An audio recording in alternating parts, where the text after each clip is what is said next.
কি গো তোমার হলো? ব্রেকফাস্টের টাইম হয়ে যাচ্ছে তো। আসো এখানে বসো।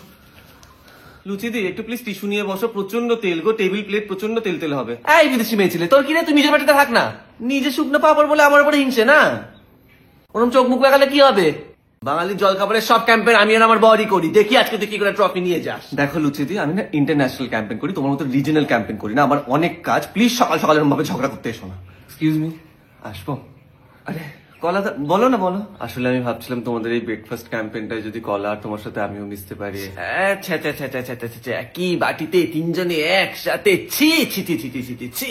কেন তোমার সাথে দুধের ক্যাম্পেনটা? আমাদের তো অকেশনালি ক্যাম্পেন, একসাথে সেরকম ভাবে কাজ করার সুযোগ হয়ে ওঠে না। আর এমনিতেও ইংলিশ ব্রেকফাস্ট ডিপার্টমেন্টে আমার কিন্তু আলাদা করে খাতা চলে, তো আমি ভাবলাম একসাথে যদি এই ক্যাম্পেনটায় থাকতে পারি তোমাদের সাথে। ঠিক আছে, কোনো অসুবিধা নেই, তুমি একটু দাঁড়া, আমি দুধকে দেখে আনছি।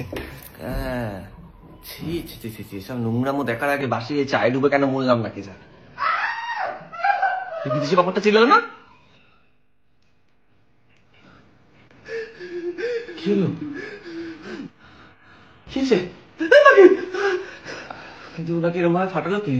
আমি কিন্তু জানি না, ওই কানিয়েছিল সকাল থেকে আমি ডাকতে এসে।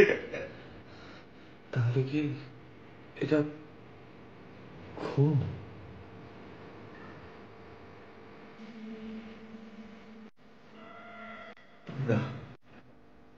তোমরা এটা করেছো তাই তো?